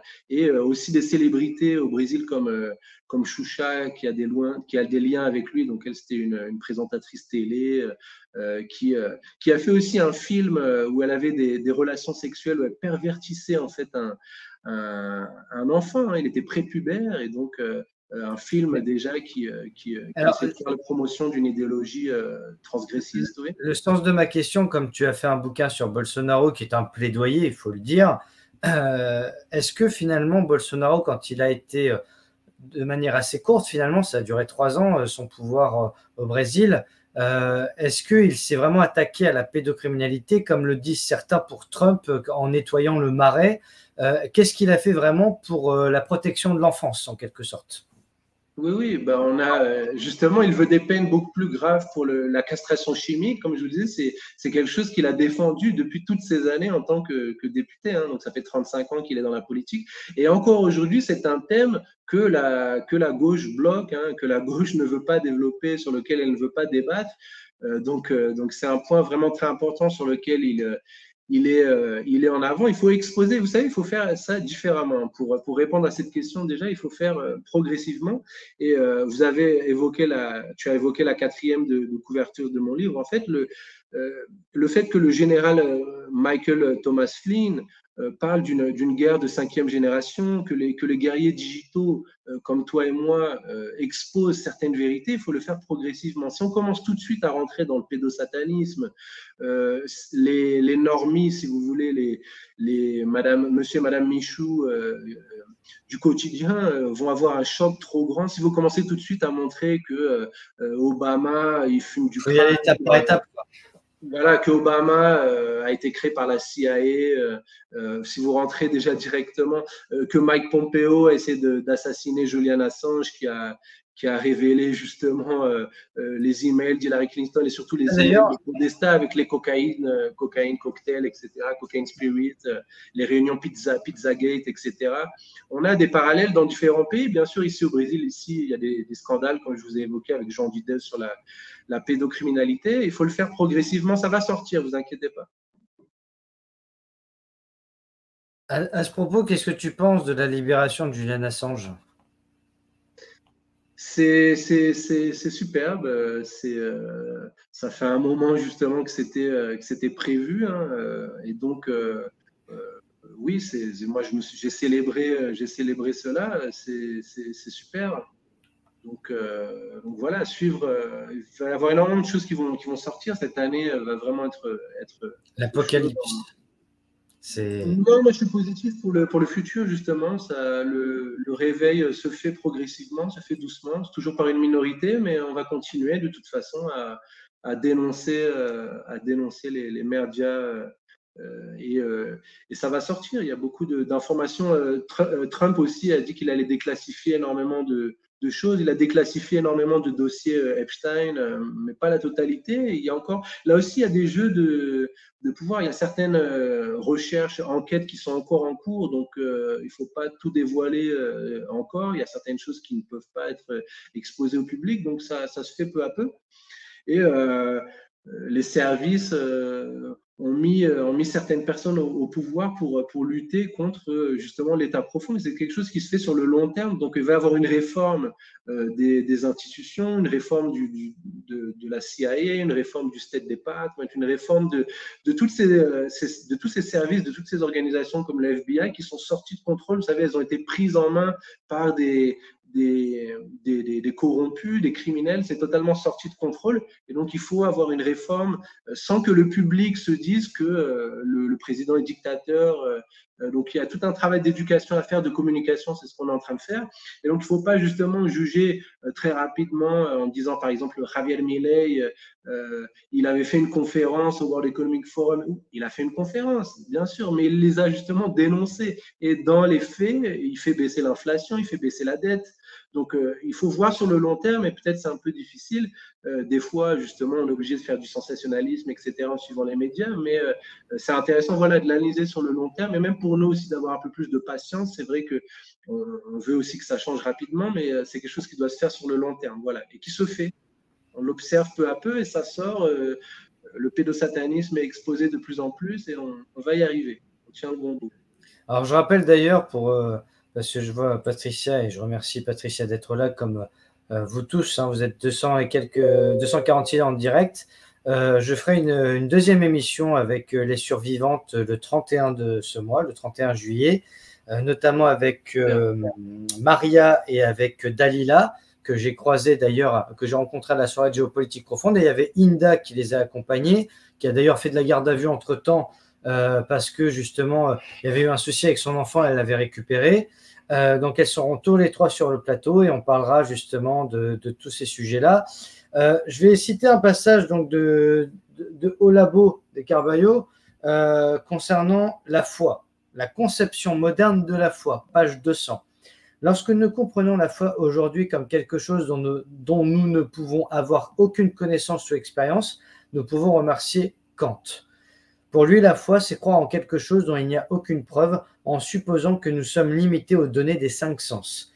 Dès le début, l'élément de foi dans le christianisme est minime, comme on peut le voir chez Hugues de Saint-Victor, qui, dans le Didascalicon, met son insistance sur la poursuite de la sagesse et de la connaissance. La foi en la réalité entre dans ce processus, non comme un saut dans le noir, mais comme un moyen de continuer à faire confiance à ce que nous savons, mais que pour le moment, nous ne pouvons pas garantir. Nous avons besoin de foi lorsque nous ne pouvons pas reconstruire cette connaissance qui nous a été révélée dans les premiers instants, qui peut être perdue tout de suite parce que nous ne sommes pas capables de suivre toute sa grandeur, mais nous savons toujours qu'elle est là. La foi implique l'acceptation de l'impuissance de notre condition matérielle et temporelle. La connaissance devient une perversion lorsque nous n'acceptons pas notre oubli, notre faiblesse. Nous perdons la foi et voulons contrôler complètement la situation, ce qui est impossible. Ainsi, nous devenons gnostiques. Pour retrouver une vraie religiosité et rompre avec ces conceptions kantiennes qui germent déjà bien avant lui, il faut retrouver le langage symbolique et surtout la conception de la réalité comme symbole. La validité du langage scolaire en dépendait. Un travail comme celui de Suzanne Langer peut aider, mais c'est un effort de plusieurs générations. Ce qui est intéressant, c'est que c'est un peu, oui, c'est comme ce sont des cours de philosophie, ce serait un petit peu comme des passages presque comme de la Bible où il faudra lire un morceau chaque soir avant de dormir, en fait. Ça se lit comme ça un petit peu, comme des petites capsules. Il explique déjà dès le début, si vous voulez, si on prend les différents chapitres, c'est vraiment un cours de philosophie. Donc, si vous prenez par exemple les premiers, il explique déjà les premiers devoirs des étudiants, la durée du cours. Il donne un premier exercice aussi qui s'appelle l'exercice nécrologique. On pourrait détailler après. Les méthodes, la méthode de confession, les lectures initiales. Donc, c'est une. Il y a 100 cours différents avec au total 300 sous-parties. Voilà. C'est extrêmement pointu, mais si vous avez une question, par exemple, sur la solitude, vous pouvez prendre un chapitre. S'il fallait citer juste le sommaire, on parle de perception et scepticisme, des sciences du savoir, de la cosmologie antique et sciences modernes. Il parle de Descartes. Il parle aussi de la véritable identité de l'être humain, de la conscience de l'immortalité, de la musique et de l'âme immortelle, de l'adultère et du péché originel, psyché, âme et esprit, jugement et proposition, Hegel et le développement de la pensée philosophique. On a aussi l'influence de la haute culture sur la société, l'hypnose de Wittgenstein, la prédominance des règles communales, la nature téléologique de l'individualité.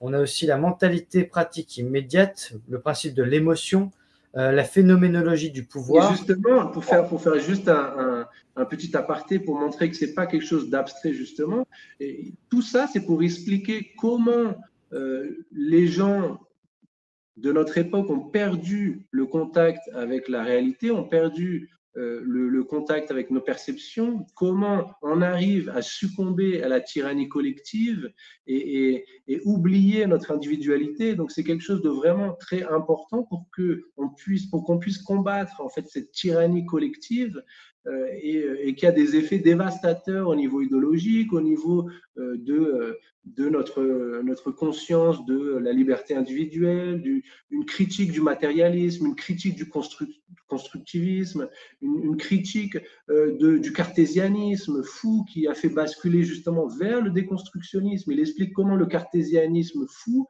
a basculé vers une abstraction totale et comment peu à peu on a perdu le sens, on a perdu le contact avec les perceptions. Donc il va expliquer vraiment de façon analytique et nous faire comprendre par des exercices comment on a basculé dans une folie où aujourd'hui on a des personnes qui s'identifient à des chats, où on a perdu totalement il fait donc un parallèle aussi avec la situation géopolitique actuelle, oui. Ouais.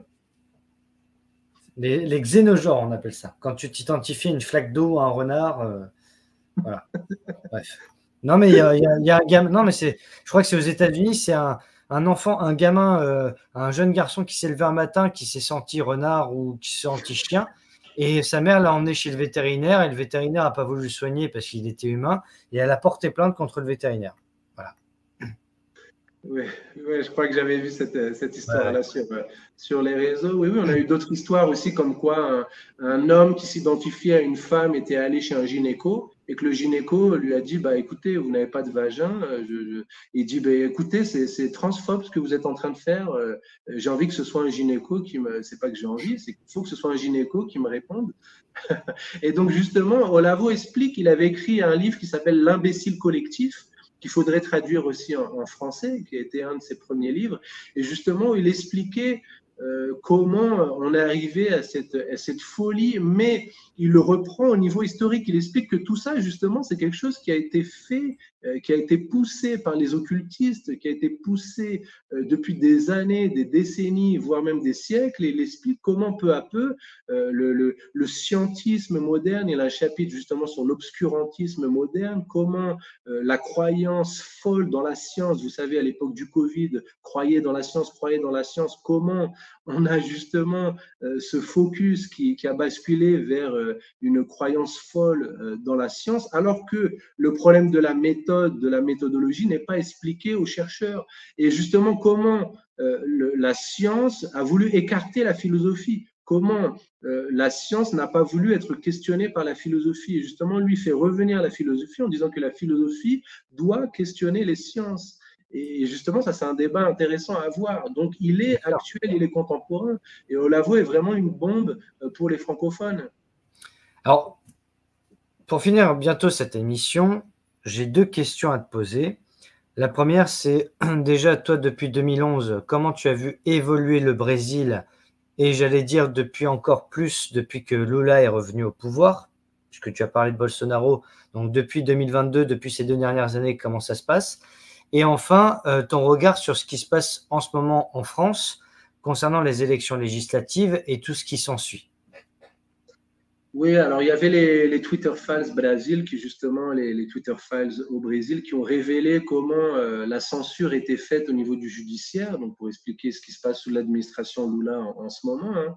Pour dresser un petit peu le cadre, on a le judiciaire avec à sa tête Alexandre de Moraes, qui est le directeur du tribunal supérieur électoral, qui en fait est le chef du Brésil. Hein. J'avais expliqué aussi dans une vidéo sur Géopolitique Profonde comment il tient en laisse Lula, et ça, c'est pas moi qui dis ça, c'est Elon Musk lui-même qui a dit que Lula est tenu en laisse par Alexandre de Moraes.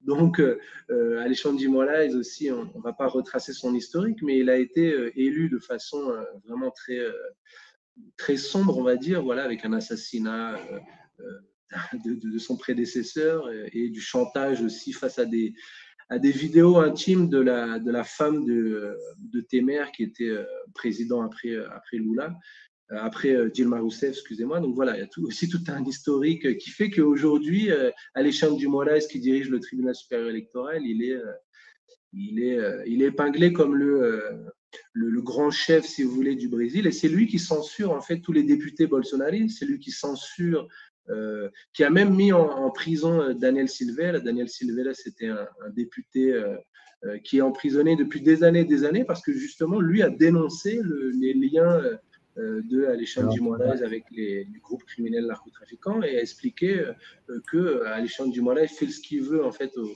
au Brésil. Et donc ça, c'était à l'époque. Mais justement, avec ses Twitter Files, Elon Musk a exposé la censure du gouvernement Lula via le judiciaire. Et donc, les journalistes de gauche ont présenté ça, ont relayé ces Twitter Files Brésil, et les médias mainstream ont été obligés de relayer ça. Donc, c'est une opération en termes de communication qui a porté ses fruits, parce qu'il y a eu du coup une pression qui a été faite sur Alexandre de Moraes qui continue d'être faite. Il va y avoir des mesures qui vont être prises au Congrès américain, sachant que le Congrès américain fait un rapport de 500 pages sur ce que Alexandre de Moraes demandait à Twitter.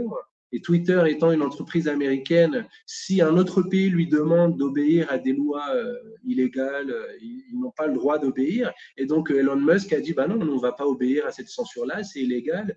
Par contre, Facebook, eux, ont obéi. Et donc voilà, le Congrès américain s'est emparé de ça. Et il y a eu ces Twitter Files en disant qu'il y a eu des demandes illégales qui ont été faites avec des amendes très élevées au Brésil. Et ça, c'est pas légal et ça doit être questionné au niveau américain. Donc voilà. Donc, on a l'inflation ici qui monte, le prix. Donc, vous voyez une situation différente, par exemple, de celle d'Argentine, Javier Milei, qui a fait baisser l'inflation. Si je résume un petit peu, Antoine, pour que les auditeurs comprennent à peu près ce qu'on veut dire. En gros, tu estimes que c'est, j'allais dire, comme Trump aux États-Unis, quand, par exemple, Obama a quitté le pouvoir après 8 années comment dire, pendant 8 ans sans interruption, une bombe est tombée quasiment toutes les minutes dans un pays étranger en faisant des guerres, etc. Et que finalement, même les communautés noires, africaines et compagnie qui croyaient en Obama ont été déçus et on se sont dit en fait il n'a pas fait grand-chose. Trump, pour beaucoup, a été une parenthèse d'espoir où il a nettoyé le marais. Je synthétise. Et depuis qu'il y a Biden, on est revenu sur le wokisme, etc. Et là, on voit qu'il tient à peine debout et qu'il ne sait pas aligner 3 mots sans s'endormir. Et tu nous dis que finalement, Bolsonaro, après des années de corruption, de manipulation, de chantage et de désinformation, que Bolsonaro, ça a été la parenthèse où il a fait le ménage et que malgré son caractère un peu corrosif, il a, comment dire, voilà, franc-parler, etc. Mais qu'il avait fait du bien au Brésil pendant 3 ans. Alors, ce qui quand même pose question, c'est que Lula a été en prison. Il a quand même été réélu après. C'est pour ça que je t'ai posé la question tout à l'heure d'une potentielle fraude électorale qui avait été évoquée comme pour 2020 aux États-Unis. Est-ce que Dominion a participé? Alors, certains se sont demandé s'il n'y avait pas eu un changement par rapport à ça, parce qu'il y a eu la rocambolesque échappée de Bolsonaro avec des affaires de bijoux. Je ne me rappelle plus exactement ce qui s'est passé. Voilà. C'est toujours les narratifs des médias mainstream qui essaient d'inventer des choses qui n'existent pas. Donc, tout a été déclaré. Comme ils n'ont pas de cas de corruption en 35 ans de vie politique de Bolsonaro, ils essaient toujours d'inventer et ça tombe à l'eau parce que c'est toujours. Ils disent qu'il a reçu des bijoux d'Arabie Saoudite ou d'autres pays, mais ça a été justement, c'est rentré à la douane, tout est tamponné, tout est OK, rien n'a été caché du tout. Donc voilà, c'est des cadeaux entre chefs d'État qui ont été montrés à la douane, qui ont été donc tout est déclaré, il n'y a aucune corruption. Voilà, encore un narratif, si vous voulez, c'est un titre présenté par les médias mainstream et seul ce titre suffit à exposer une soi-disant corruption qui est fausse. Donc c'est toujours un narratif qui est créé par les médias mainstream alors que le fond est faux, donc ils continuent comme d'habitude. Mais comme aux États-Unis, les gens se rendent compte que Biden, même beaucoup de gauchistes commencent à se dire non, c'est terrible. Beaucoup de gauchistes ici aussi au Brésil se rendent compte que Lula est terrible, que de toute façon Lula a été corrompu, a été emprisonné, qu'il ne devait même pas de toute façon revenir. Et donc de plus en plus de gauchistes eux-mêmes changent. Je vois aussi au niveau économique que c'est terrible. Donc ça fait partie d'un réveil comme un petit peu aux États-Unis. Si vous voulez, ça suit un petit peu le même processus comme les événements qu'il y avait eu au Capitole, aux États-Unis, ici au ministère à l'esplanade des ministères. Donc on a le même schéma qui se propage dans différents pays. Et Bolsonaro qui peut revenir en 2026, donc à suivre, voilà, à suivre. Que penses-tu qui va arriver en France dans les jours qui viennent, voire les semaines qui viennent? Avec le recul que tu as. Tu as introduit une situation explosive en France. Je pense que c'est voulu par Macron aussi, qui du coup a un navire avec l'extrême droite et l'extrême gauche comme mirage, comme narratif pour que lui apparaisse comme le sauveur. Donc ça fait partie d'une stratégie de communication depuis des années. Moi, je blaguais il y a des années déjà en disant que vous mettez une chèvre face à l'extrême droite, la chèvre sera élue, parce que le cri au loup fonctionne toujours malheureusement. Et puis il y en a beaucoup aussi d'immigration qui n'est pas encore au courant de tout ça. Comme aux États-Unis aussi, ils veulent faire rentrer le plus possible d'étrangers pour laisser ces étrangers voter, pour permettre aussi des fraudes massives, mais on verra si réellement cela arrive à être contrôlé. Et puis aussi d'autres choses vont être révélées peu à peu, et ça met du temps aussi. Peu à peu, on va arriver à montrer aussi que les élections ont été truquées. Dans certains comtés aux États-Unis, ça commence à apparaître. Donc la justice met plus de temps, et les médias mettent plus de temps, la justice met encore plus de temps. Donc il faut voir ça sur le long terme. La France, c'est compliqué, moi, au niveau idéologique. C'est vrai que j'en parlais au départ, c'est plutôt l'influence des francs-maçons et le fait que la spiritualité, c'est pour ça que l'ouvrage d'Olavo de Carvalho est extrêmement important pour les francophones. Il y a eu une attaque directe contre le catholicisme en France. Revenez à des auteurs comme Louis Lavelle pour justement découvrir comment c'est un combat spirituel. Et là-dessus, même ceux qui sont athées devraient se rendre compte qu'il y a un vrai combat entre ceux qui font la promotion de l'idéologie du genre, qui sont des choses concrètes qu'on voit, et ceux qui sont en faveur de la famille. Mettez ça en avant. Vous avez une nation, vous voulez que la famille soit sur le devant de la scène. Donc, revenez sur les valeurs, revenez sur le divin, mais c'est compliqué en France parce que la France a été attaquée par l'occultisme, si vous voulez, depuis des siècles et des siècles. Donc, c'est intéressant d'analyser ça au niveau historique, de voir les liens de pouvoir entre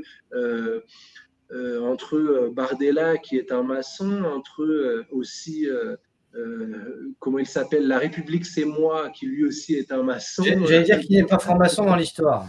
C'est surtout ça. C'est plutôt sur une main peut-être, et encore que ça se compte, parce que finalement c'est quelque chose qui n'est jamais mis en avant, et ça peut paraître logique, puisque je ferai une émission d'ailleurs dans 10 jours avec Marion Sigaud le 12 juillet, où on va parler en long et large en travers de la Révolution française, des francs-maçons, etc.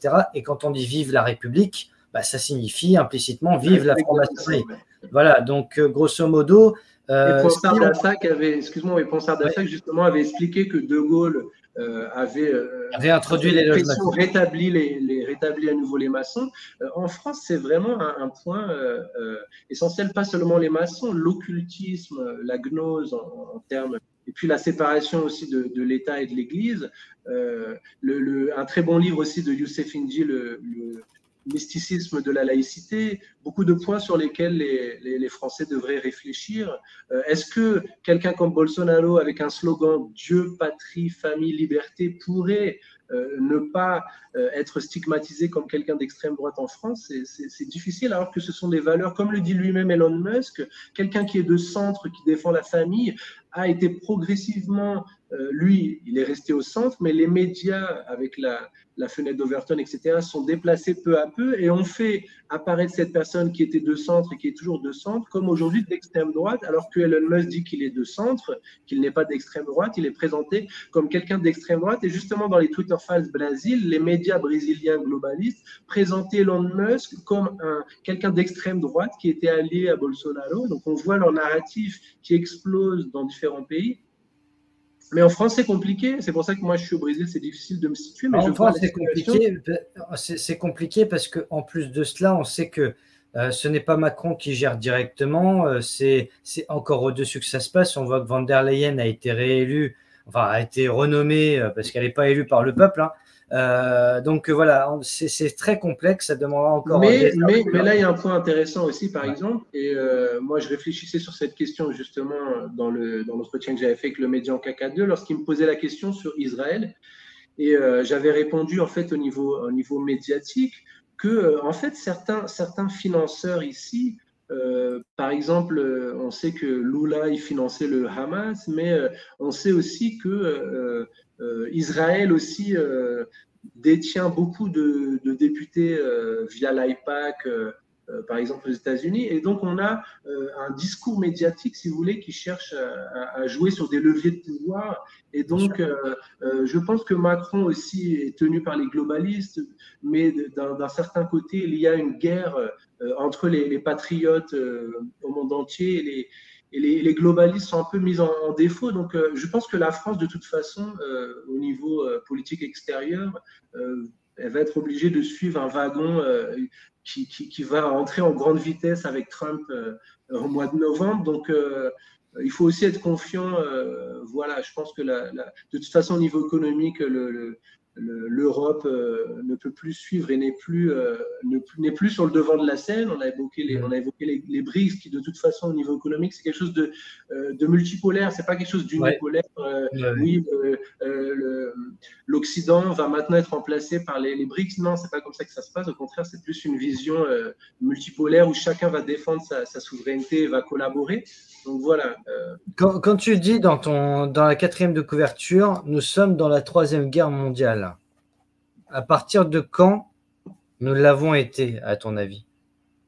Quand est-ce qu'elle a commencé cette 3e guerre mondiale? En fait, c'est une guerre de communication et c'est une guerre justement qui a été définie par le général Michael Thomas Flynn. C'est une guerre entre les services, en fait. Si vous voulez, certains services. Donc ça remonte à la guerre froide au moins?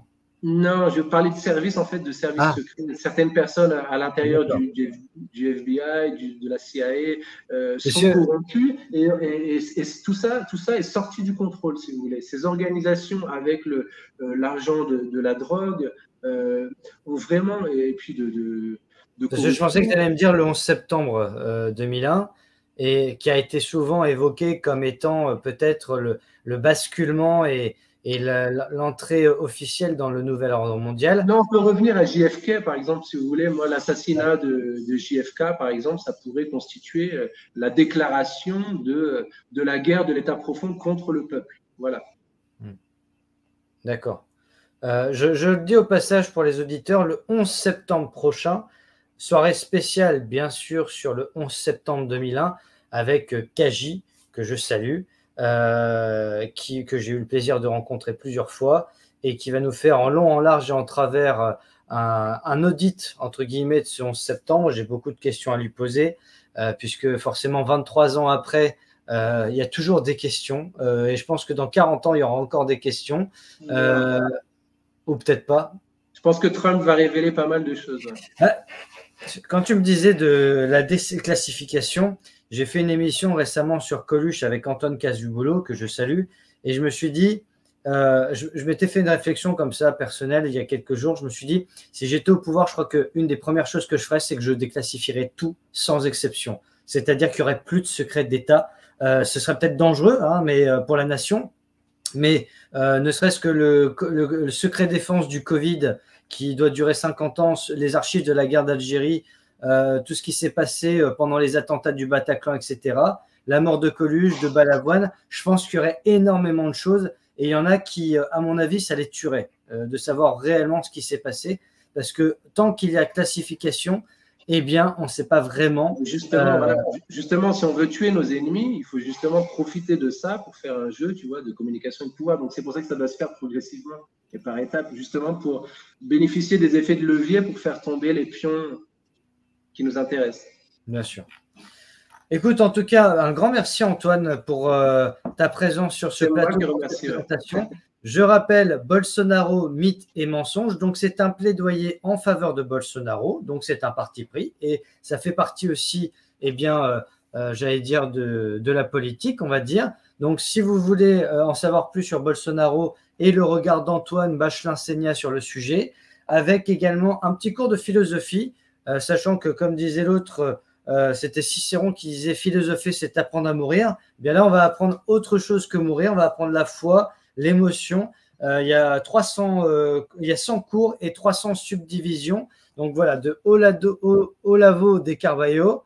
Voilà, donc livre très intéressant, un petit peu technique, mais qui se lit, j'allais dire, petit bout par petit bout, chaque soir avant de s'endormir. C'est une sorte de leçon de choses, on pourrait dire.